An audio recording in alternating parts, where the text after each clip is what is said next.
Well, thank you.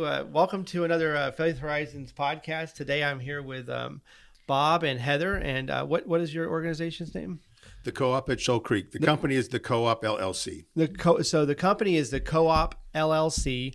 And then specifically today we're going to talk about the Co-op at Shoal Creek, but then we actually realized that they have another location. So anyway, so it is the Co-op LLC is the actual company. Correct. Okay, great. Well, John, where did you hear about these people? I recently started going to a group that I used to attend when it used to be held at Wickland's CarStar Collision Center, owned by Gerald Wickland in Liberty, Missouri. In the different sales jobs I've had over the years, and for some reason I got in my head they met on Thursdays, and so I've been in a long time. But I work Thursdays, of course, but I'm off on Wednesdays. But then one day I saw Gerald make a post. The meeting would be tomorrow, as in posted on Tuesday for Wednesday. I'm like, you guys are meeting on Wednesday?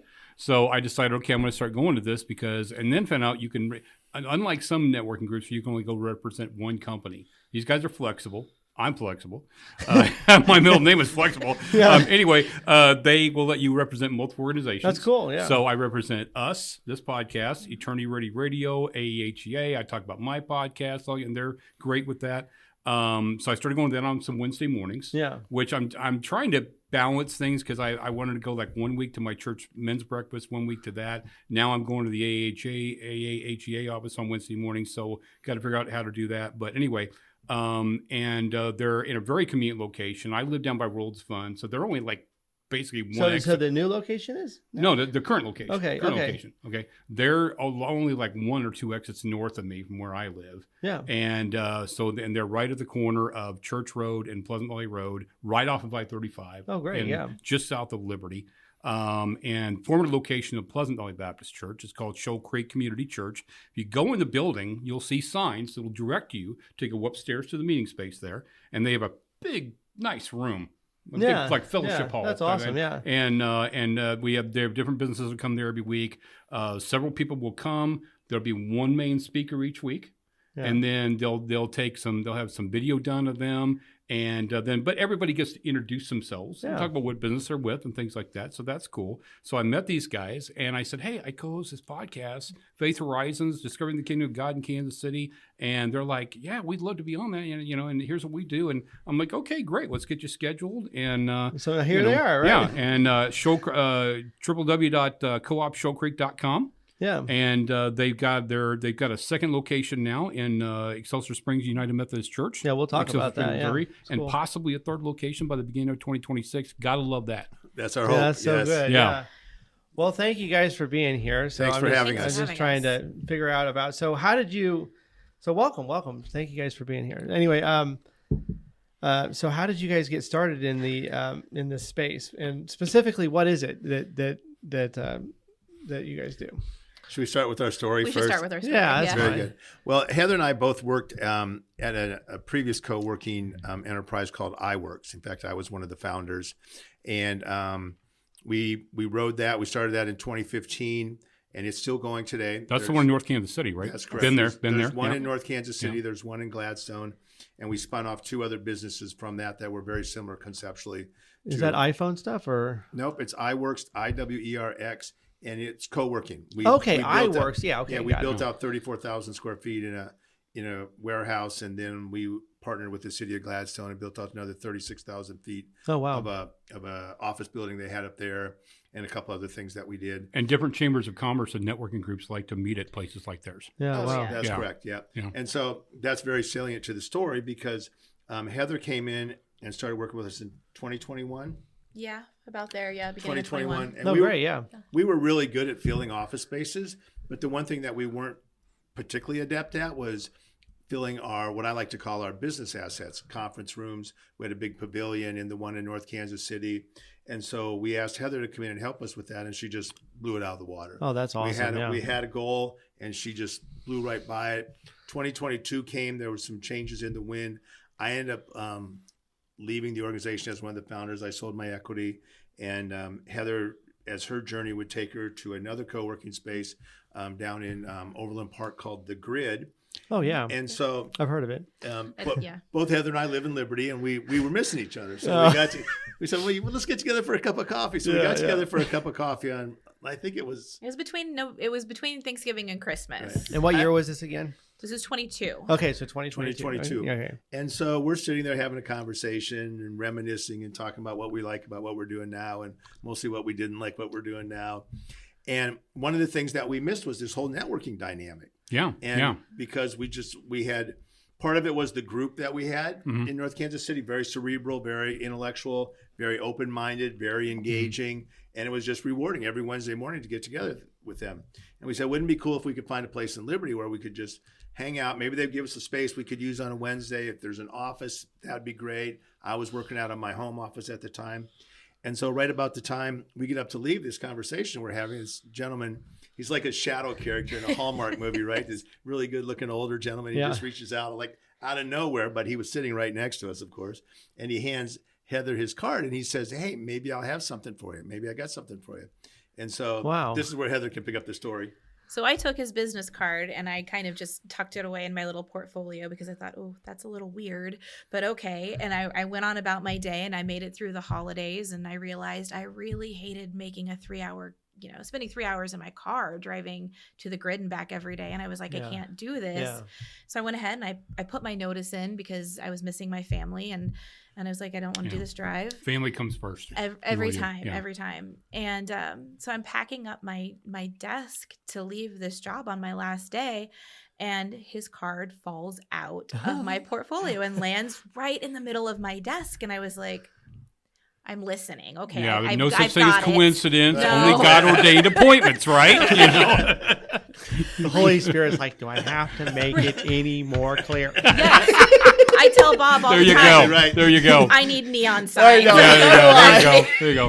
Hello, Heather. It's God. Yeah, I need the neon signs. And so it's laying there perfectly in the center of my desk, and I was like, fine. So I stop unpacking, I sit down, and I send him an email. And I was like, hey, we met like 3 months ago. I know you probably don't remember us, but if you do, what do you have for us? And I can't even tell you, like, I hit send and it was almost immediate.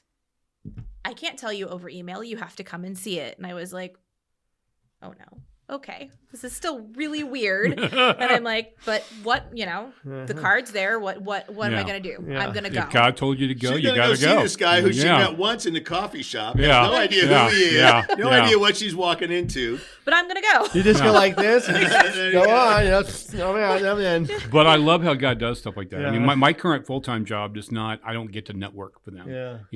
And I miss that, which is why I'm glad I found you guys and that I get to network on behalf of Faith Horizons, Eternity Ready Radio. Yeah, he loves and stuff. That and stuff. If I could find especially a ministry job that I could be in full time and get to do that, oh man, I'd be all over that, And so I'd love to get or some business that I could get back to networking because connections are everything. It's the relationships. I'm not just sitting in an office guy. I'm what I get. Hey, I'm John. How you doing? How can we help each other? He's jittery when he's sitting down like that. He's like, me too. All right, so she's going over to see. Yeah, back to your story. Yeah. Going in. I go in and we walk this building, and it's 55,000 square feet. I mean, it's a massive building. Yeah. And he takes me through every single room. 2 floors, 3 floors, 2 floors? 2.5. Okay. And we go through and he's showing me all of this space, and I'm falling in love because it's just a beautiful space, and the potential is just amazing. Like it's infinite potential in this building. And we circle back around and we sit down in this conference room, and he looks at me and he's like, so Heather, can you do this? And I was like, can I do what? Because I thought he just wanted to rent us a room that we could host a networking event. I'm like, can we do what? And he goes, do you think you could build a community here? Oh. And I said, yeah, sign me up. And he said, call your friend, meaning Bob, and see if Bob is interested. And I called Bob. I got in the car. He was in his car going to, I think, Columbia to see your kids. Or St. Louis, right. And I called him and I said, we had it wrong. He doesn't want to rent us a room. He wants us to come into this beautiful building and build a community, a co-working space and an event center. Oh, wow. And Bob says, can we do it? And I said, I need you to come and see it. But yes. And the following week he comes out, he takes the same tour I took. He fell in love with the building too. And we finish up with Roy, and we told Roy, we have to think about this. We're going to have to discuss it and think about it. Always telling somebody, let me you need the neon sign again. No, we did not. No, he did not. You didn't. Okay, I'm sorry. Walked out the door. I stand corrected. We walked out the door, and Bob goes, "Are we doing this?" And I said, "I think we have to do this." And 8 months later, and we were open for business. Yeah. And so is it which building is this then? so we're in the Shoal Creek Community Church building. That is the one that you were walking around in. Yeah. Okay. Wow. Yeah. So did they actually start a church after you did this, or was the church already there? They had been Shoal Creek Community Church has been a church since 2003. Okay, so this is the same building, just Yes. different parts of it, obviously. But yeah. And to John's point, prior to the current residents, Yeah. us notwithstanding, there was another church organization that was there for just a couple of years. But then prior to that, it was the home of the Shoal Creek Baptist. No, Pleasant Valley. Pleasant Valley Valley, Baptist yeah. Church Yeah. that's now up Pleasant, at 291 Yes. and Church Road. They've got Yeah. a big complex up there. Yeah. Oh, wow, that's great. Yeah. The facility has been there for Years, I don't know. maybe close to 50 years. Yeah. Yeah. But it's a little bit of a Rube Goldberg, Yeah. where it's all different, amalgamations of additions. And Well, Those are the best- I those are the best always Yeah. built. and I are. think in between Pleasant Yeah. Valley and Shoal Creek Community Church, there was another church that met there for a little while that my kids actually attended. It was kind of a Christian school, but more like a homeschooling environment in for a little while, for a few years. Yeah. Yes. Yep. Yeah, cool. Yeah. And to their credit, Shoal Creek Community Church started in the community center at the Liberty Community Center, Right. which is the right. public Right. Yeah. facility. And then they got an opportunity to have their own home, and they went and bought that building. So is the Liberty Community Center the one on which road is that on again? That is on It's on Liberty goodness. Parkway. Liberty Parkway. Okay. Liberty, yeah. Yeah, because my daughter goes to the ballet. She goes to ballet, but they have a community center next to the high school too. Maybe I don't know which one that is though. Anyway, it's an event space out there near the high school. So anyway, back to your guys' story. So, it took us about 8 months to, work through the details, the timing. They had some other events on. We gave them a checklist. We walked through and said, here's what we think you need to do, whether you use us or don't. If you want to make a go of it, here's what we recommend. And they just blew it out of the park. Oh, wow. In terms of how they fixed it up. And they got a lot of church members that provided, So was Roy a services. church member then, or he's the head pastor. Okay, that's what I was trying to figure out. Yeah, Who's so- Roy? Yes. So Roy Sorry. Moran and his wife Candy started the Shoal Okay, Creek yeah. Community Church. It's a non-denominational church. Mm-hmm. They have services on Sunday morning at 9:30. Okay. It's been a great fit. As coincidence would have it, Yeah. our point of contact, we have a single point of contact with the church, so that all the church, if the church folks have an issue, they go through.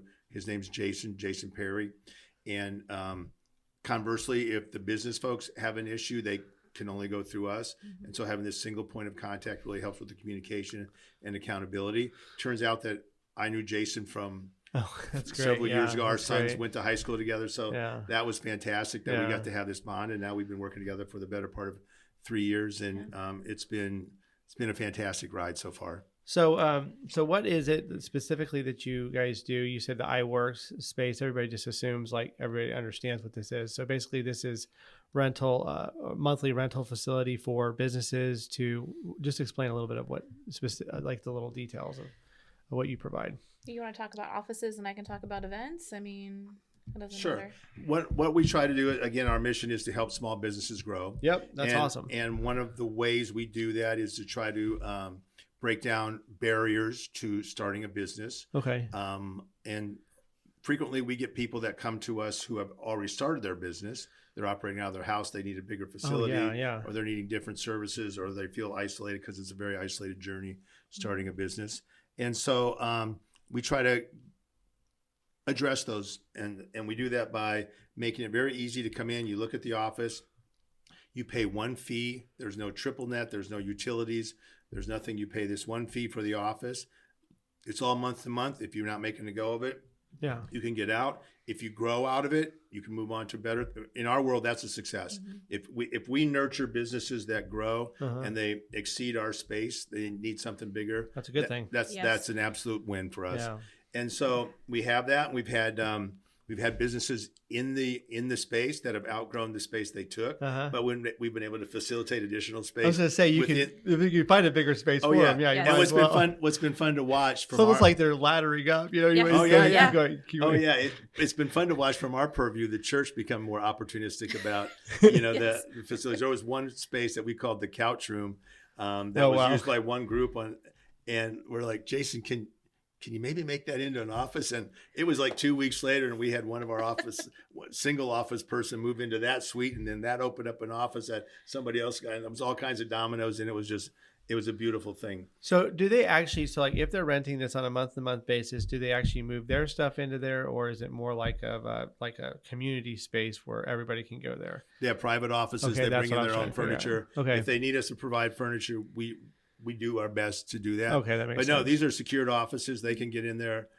We're not open 24/7 in this particular facility. It's 5:30 a.m. 5:30 a.m. to about 11:45 p.m. Right. Yeah. And that's get out of the building by midnight. Yeah, mostly for security reasons. Yeah. And that makes sense. And so so we've got more than 20 businesses operating there, and it's industry agnostic. There's all kinds of different businesses that are operating out of there. So you said 20 businesses are currently, so you actually have 20 offices then, right? We do not. We do not. So that's part How does that work? That's the best part of our job is, so they gave us to start with 6 offices. Okay. And Heather had those full in about 3 months. Yeah, roughly. 3 months. And then they gave us 3 more offices. That took us obviously up to 9. And then we found 2 more that we've got 11. But then we have people that use the facility, if you will, after hours. Okay. So we have a woman who does curriculum for neurodivergent teens. Okay. So she's in there on Tuesdays and Friday nights. Yeah. Yep. And she uses some of the dedicated community space. We've got a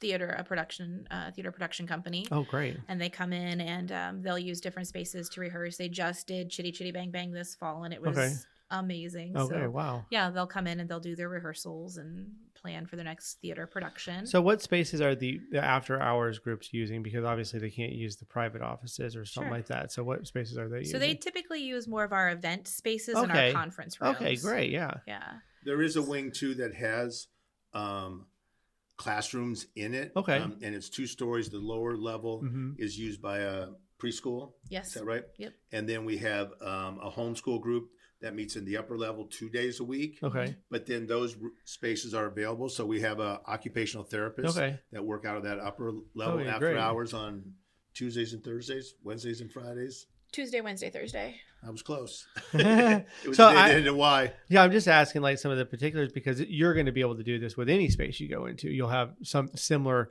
types of settings, like where you have conference rooms being used after hours or whatever. So this is just really cool. Correct. This is really cool that it's just so.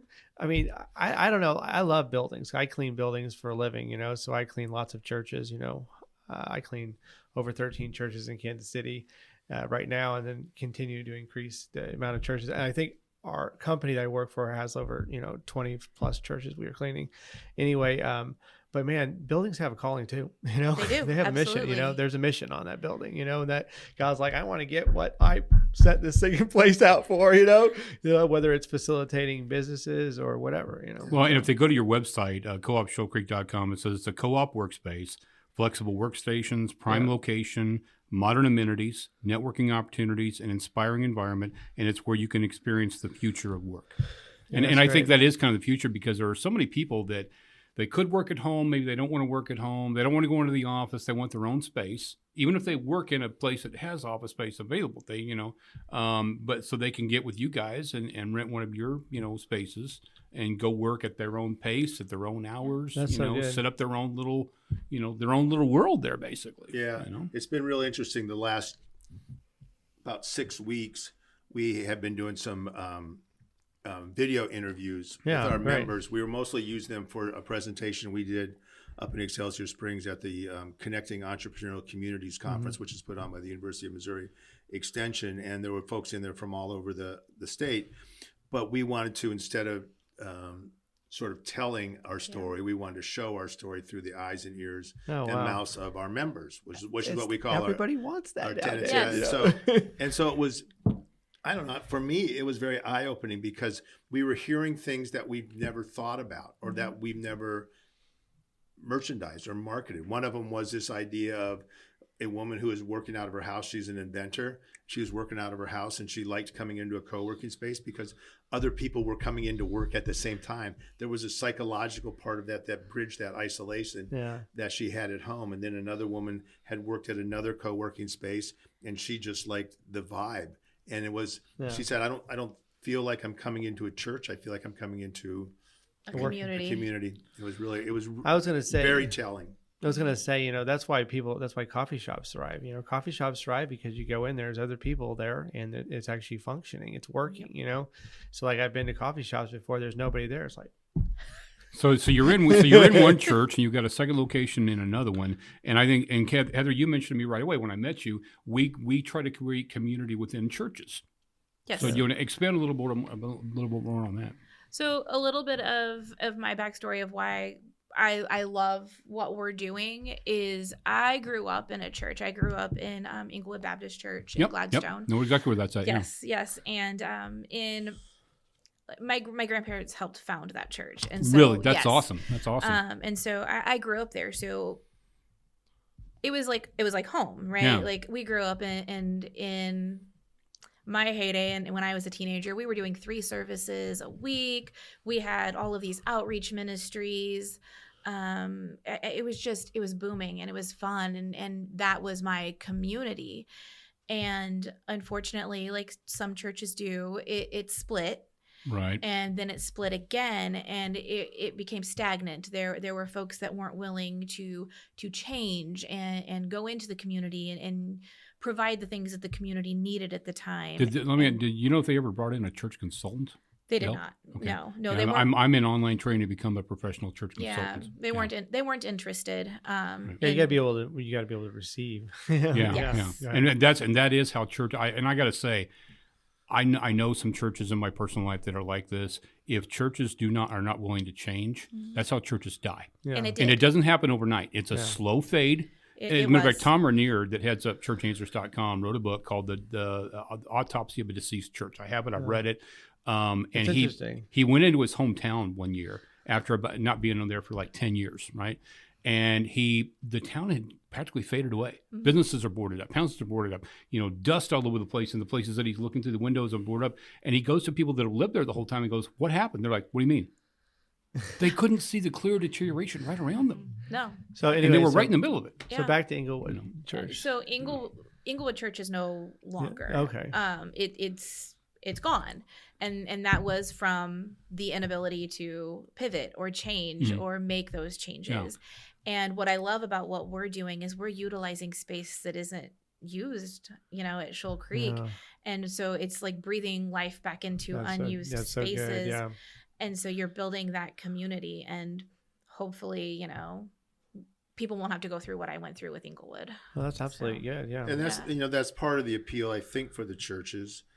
We can't save them from a financial perspective. There's not enough money in this model, but there is enough money, as we've been told at Shoal Creek, where they're making enough where they could have hired another pastor last year. Oh, okay. So it's not insignificant, but it's not a cure-all. No. But you're also introducing business people to a church, right? Yes. And yeah, I guess we have a couple of examples where people came in for business and are now going to church. I would just say if a church could pick up 1 or 2 business members every year, then that would be more than Right. Yeah. Talk a little bit about the facilities that are there at the church, because I think that's important to understand how we can help generate revenue outside of these fixed offices. Sure. So aside from the private offices, we're very blessed in all of the other spaces that we are allowed to utilize. Are these those spaces that you're about to talk about, are these shared spaces with the church?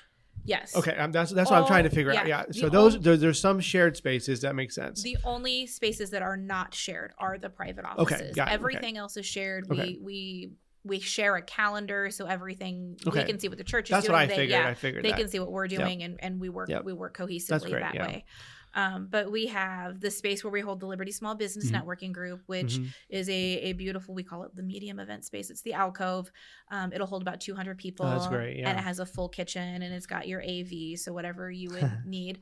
And we've done New Year's parties. We've done micro weddings up there. We've done birthday parties, baby showers, Oh, wow. our networking events. Like, it's just a very, very versatile space. Downstairs, we have what we call the underground, which is where Sabrina meets with her Authentic Connections group, which is the group that does the neurodivergent skills training. And it's a really cool, rec room with foosball and ping pong and pool tables. And it's just, a great space to have, a teen hangout. Wow. Yes, we've got a couple of conference rooms, but our favorite space is the auditorium. We call it the Confluence. And it is it the largest? Have we ever in the Northland? It's arguably the largest theater in the Northland. It'll seat over 1,300 people. Yes. Oh, Wow. so where is this at again? It's in the It's Shoal in Creek. the church. Yeah, it's in the building. So I might talk to have one of another theater group reach out to them. So yeah, it's a beautiful stage. We the church just put a brand new sound system in this summer for us. It's a beautiful. So is theater. this the church sanctuary? Basic, yes. I'm just yes. yeah. This is where they have. yeah, This right. is where they have their Sunday Okay, services. Right. Because they wouldn't have two of those.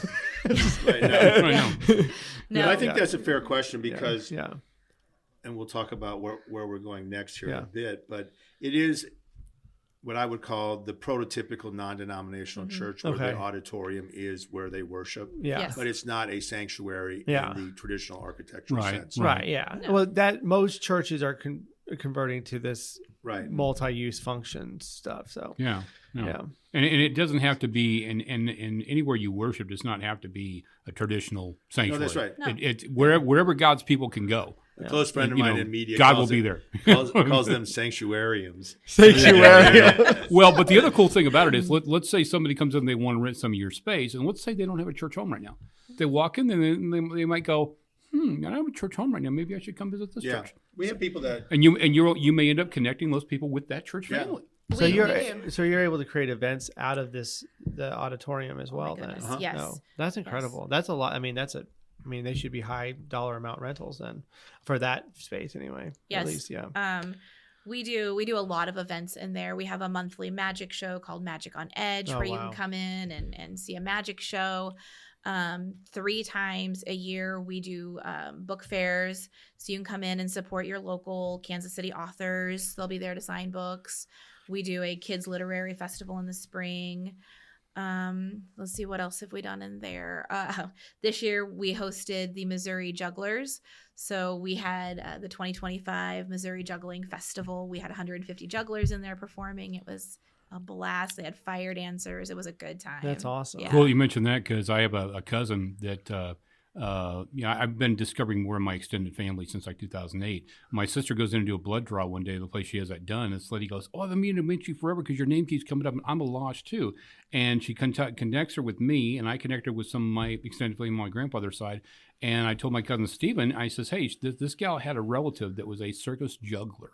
Do we know anything? He goes, go back to my post on the Facebook page in January and read it. And I read it to her over the phone, and she goes, that's him. We're connected to a circus juggler. Who knew? You know? I'm like, so what's buzzing, cousin? Yeah, there you go. You know?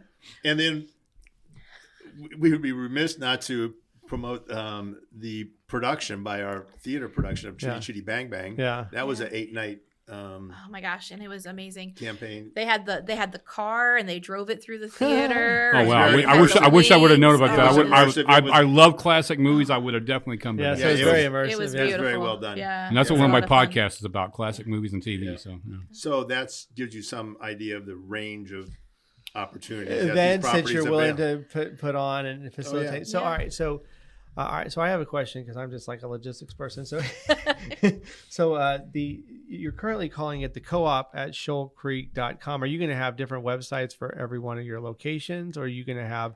Is it going to just be the co-op? Because I'm just Right now, no. No. Right now, the vision is we'll have one website for multiple locations. Okay. So currently right now though, the best way to get to your information is the co-op at showcreek.com. Right. Is that Yes. correct? Okay. Yes.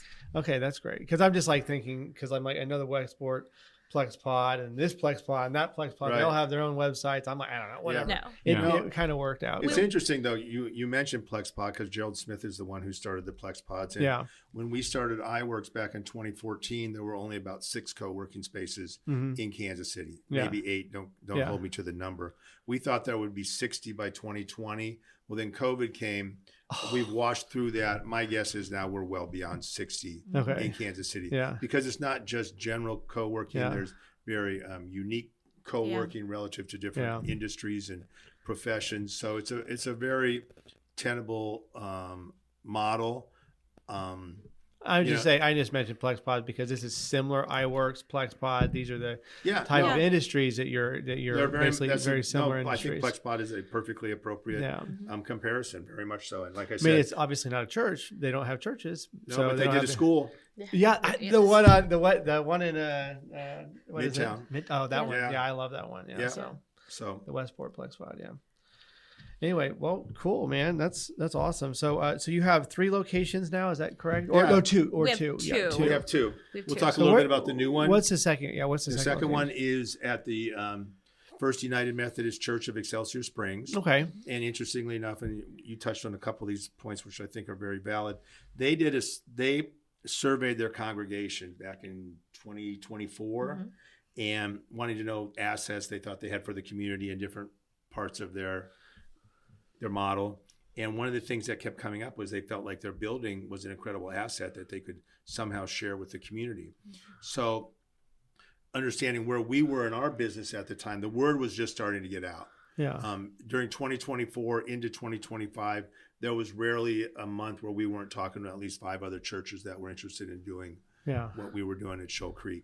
And so the one that gained traction was up out of Excelsior Springs, and Shannon Green's the lead pastor up there, and they came down and did a full tour of what we had going on at Shoal Creek. They did a couple tours, right? They did a couple, yeah. And so she's a delightful person. They have a great facility, much smaller. There are only 5 offices up there. 5 offices. But it's the same thing. You start looking creatively. Okay, what other assets do they have? They've got a commercial kitchen. Commercial kitchens are in high demand. They have a fellowship hall. They've got a fellowship hall. hall. They've got a couple. You got eating space. Then, Yep. And so, and they've got a preschool there. Apparently, is a fixture in the community. It's like kids are now going there that went there. Yeah. And so, we haven't talked about the parking lot. The parking lot at Shoal Creek, we have a food truck, and then 2 of the businesses that have offices are Turo Rentals. Are you familiar with the Turo rental concept? No. It's basically the gig economy's answer to car rentals. So you can give your car to these guys that run these Turo agencies. They have the app and they do all the rest of it. Yeah. And then people come in and they rent your car. And then you get a percentage of your profit. Yeah. And so we've got 2 Turo that's so cool agencies in Shoal Creek, and there's probably 30 to 40 cars back there that are coming and going all the time. Oh, wow. And so this is the same thing up in Excelsior. That's an option up there. And so we literally brought it online. God, that's a fascinating thing. You get to learn about different businesses. Oh, it's amazing. You're just sitting there, you're like, never would have thought of that. Yeah. And I'll tell you this too. By and large, entrepreneurs are very upbeat people. They're very optimistic. They have to be. They have to be. There's days they come in depressed and they're commiserating, and we're cheerleaders. I mean, that's part of our. You guys have like a punching bag at all your locations. Should put one. Hey now, there you go. Another. Should hang it on the wall. If whenever you're mad, just. And you know what? Nathan. We're gonna name it Nathan. And I have a little idea. And I have a little idea too. Is there a way that people can join Liberty Small Business Network remotely if they can't be there? Yeah. We don't stream it right now. Okay. We're looking at what Liberty Small Business Network looks like for 2025. Okay. 26. Okay. Sorry, 2026. Well, if you do that, call it John. Call his I did Nathan and mine, John. Because the reason I'm asking is because shortly after I started going to you guys, I reconnected with my old boss, who I used to work Social Security Assistance for. He owns the oldest nonprofit in the United States that we just had on the show here recently. And he, I've been wanting to get more involved in that for years, and he hasn't had time. He finally said, okay, start coming on Wednesday mornings. So that's where I'm going now. But we meet for breakfast first. And I show up at like 8:30. He didn't get there till 9. You guys started at 8:30. Are you I'm guys like, doing I could be TJ? online connecting with you guys for at least half an hour. Are you guys meeting at TJ's every time, by the way? Oh, yeah. That is the best cafe. It is. Yeah, it is. The people are so friendly. The food is wonderful. There's a little They make great TJ's coffee. Cafe in Grandview. In Grandview, Yeah, well, check that out. Yeah. It's actually not in Grandview. It's in South Kansas City. They call it Grandview. Okay, well, yeah. anyway, yeah. Yeah. And we call it the official breakfast spot of the American Association of Higher Education and Accreditation. There you go. Thank you. Yeah. Another shameless plug. So you have the two Earning your sponsorship. I Yeah, love there it. you go. so you have the 2 locations, and you actually you're currently entertaining a third. Is that right? Yes. We're in negotiations. Okay, you're entertaining a third. Okay, We're very All right. optimistic. Okay. The Yeah. preliminary discussions have gone Yeah, that's great. very then. favorably. Yeah. That's great. Yeah, I mean, I would think any church complex that has a facility that, that could use this should take advantage of this. People are coming and going to the building. They'll get used to the building. They might start attending church. They might host events there. Every time they host an event, it benefits the church, right? Yeah. Yes. Yeah. So. And it's no secret, 80% of all churches are losing attendance, Mhm. and with that comes a drop off in giving, and it's rough out there right now for the majority of churches in the United States, which is a shame. So if we can help churches through a business, through a commerce activity, but we're all building community, can save some churches, kind of like where Heather grew up, and so we want to be part of that. Yeah. It's interesting as we've gotten our feet wet in it. The people that we've connected with around the United States, there's a place in an organization in Philadelphia called Saving Sacred Spaces. Saving Sacred Spaces. I think it's I something, don't it's know. something Sacred Spaces. Yes. Had a really enlightening conversation with them. They do on the consulting side what we do on the execution side. Okay. They go in and try to talk to churches about options, and then we work with GDP Capital. I don't know if you're familiar with them, but it's an organization. The CEO is Eric Schroeder, who started. I've heard of Eric Schroeder. He started First Bank. What's it called? I don't know. They just got bought out though. But he lives here in Lee Summit. But he operates his capital group out of Irvine. And what they do is they lend money to churches. Oh, wow. And you can invest in their group. It's not SEC secured. It's not a going security, but you can invest it in that and earn monthly dividends. But the money is then loaned out to churches. Well, it won't surprise you, he's got some churches that are kind of struggling. Yeah. And so he's got one in Indianapolis that he's thrown out as a possibility for us to help with. So what we're trying to do to grow the business, because there's no shortage of opportunities relative to church spaces that could use some a boost, right? Yeah.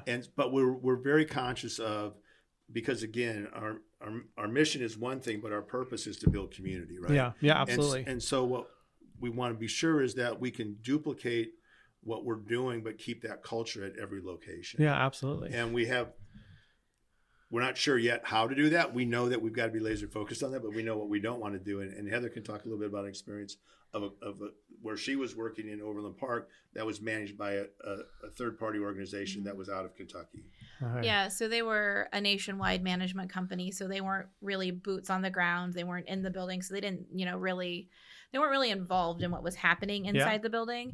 And like Bob has stated, like community is what we're trying to build. So right? you're saying that the Kentucky experience was a bad experience? Was it wasn't a bad experience, but it wasn't the optimal experience. It maybe. wasn't ideal. It wasn't ideal for me. Right. So what they do at the Grid is they shoot for long-term leases. Okay. They want to bring businesses in, and it's more of a real estate play for them. So they want long-term tenants, and they weren't really about networking. So just a different. It's just it's just different than what we would do. It was more of they called it a co-working space, but it was more of just business suites. Okay, great, in a building, and they weren't really about the events and bringing the community in. So it just wasn't my vibe, because I want to see people come together, and Absolutely, I want to see absolutely.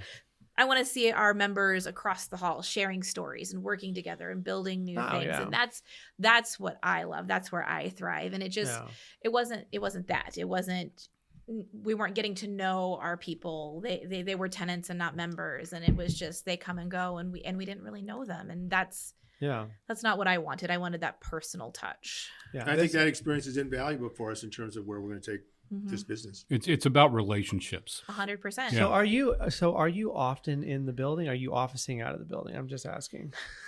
I'm just saying. So funny you should That's ask. a great question. I'm just saying, you want to keep your vibe there. I don't Let's know. see here. Funny you should ask. I rented our office out.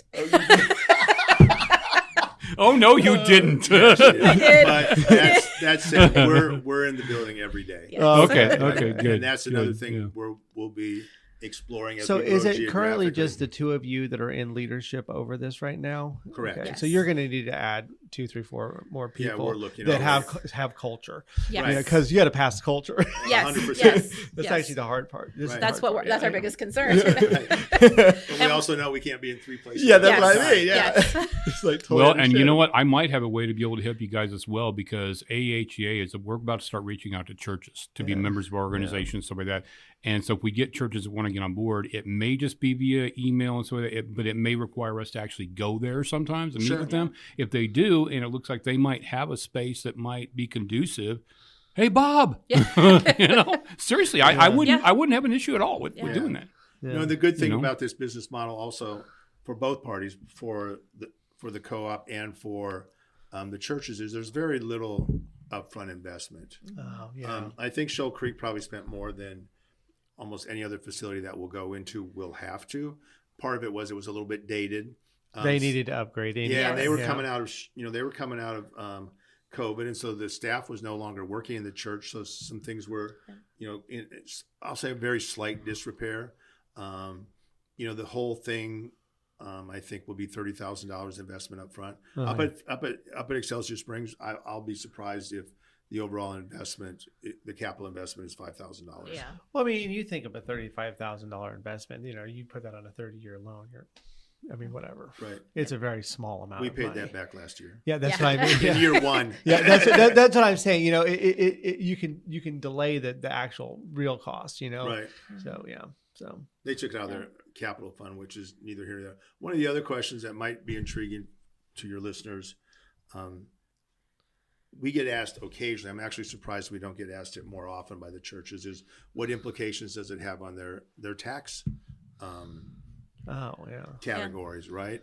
And church, I'm not an accountant, so take these next words for what they're worth. Basically, this is the experience you have right me now. and AI, so far, right? yeah. This is churches are allowed to make indirect income. The IRS allows it. It does not Yeah, it's impinge true. on their tax-free status. That's what preschools are. Yeah. Yes. Right. Yes. And so we've been able to do that. And we get asked it, but we've never been asked it by Shoal Creek. They've never asked us. They didn't care. Yeah. And I will say that, in fairness to Roy, going back to Roy, remember Roy?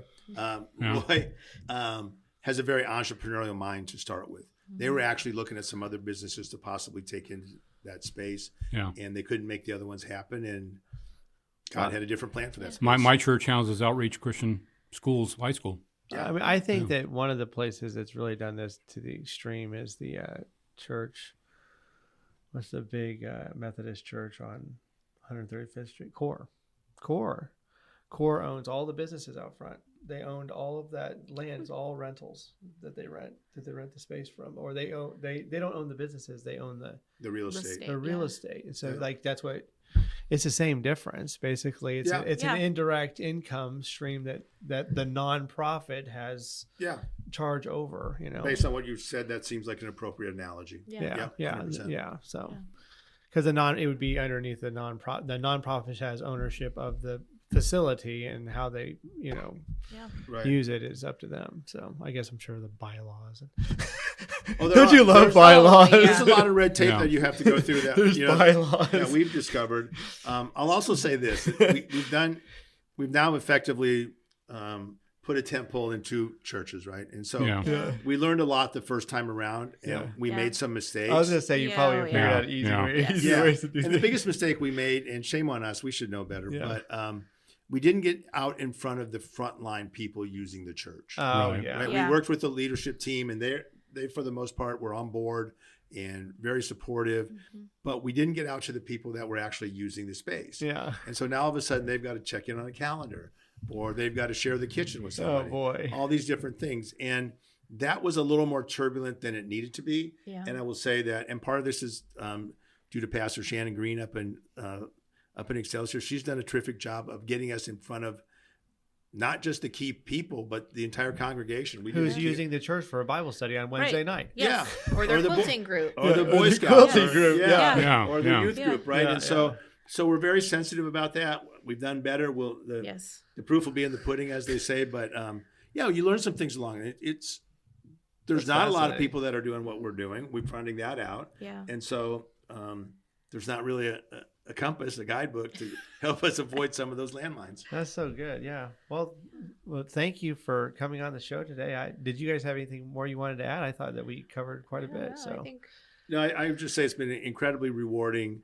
The fact that we're able to, generate some revenue for God's work to us is very rewarding. Make no mistake, the church is spreading the gospel according to Jesus Christ. We're spreading the gospel according to commerce. Yes. But you're working in good relationship to do it. And it's all about the values. Yeah. And we did this presentation, and Heather did a terrific job of pounding home the point that the values have to align. Yeah. Right. And there's all kinds of areas you can explore where maybe they do or maybe they don't. But at the end of the day, are you really interested in getting people in the building? Yeah. And if you are, we can help you do that. Yeah. I just finished up a 3-year term as a deacon in my church, and so trust me, I understand the red tape, and I could be renominated at some point to do it again. And one of the guys here in the church, there was somebody came in the other day that needed to be spoken to about something, and he introduced me. This is one of our, because I think it's kind of once a deacon, always a deacon. Yeah, so he's still calling me deacon, which is fine. Marines I totally understand the red tape that has to go through for all kinds of different things. I just wanted to add something. Jesus really liked business people too. Absolutely. Yeah. Peter, business person. Yeah. Matthew, tax collector. Yeah. Luke was a physician. I think both. Peter was a tent maker. Yeah.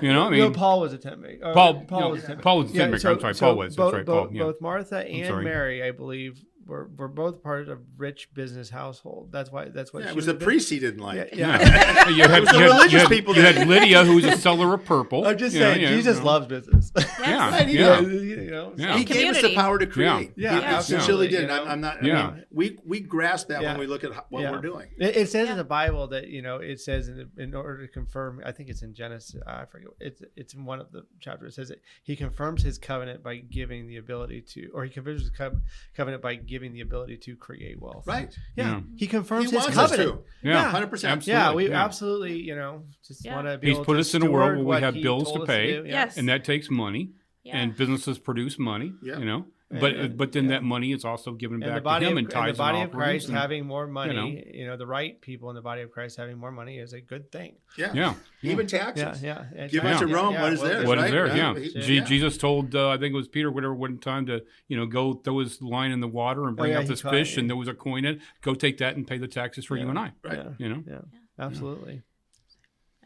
I'm deep enough into scripture now. That's what. Hey, preach it, brother. I can help entrepreneurs. Preach it. All right. Anyway, so thank you so much for coming on the show, and we'll have this out in about 3 or 4 weeks. So. Fantastic. Thank you both for having us. us. Really excited about what you guys are doing. Awesome to have you. Thank you so much. All right.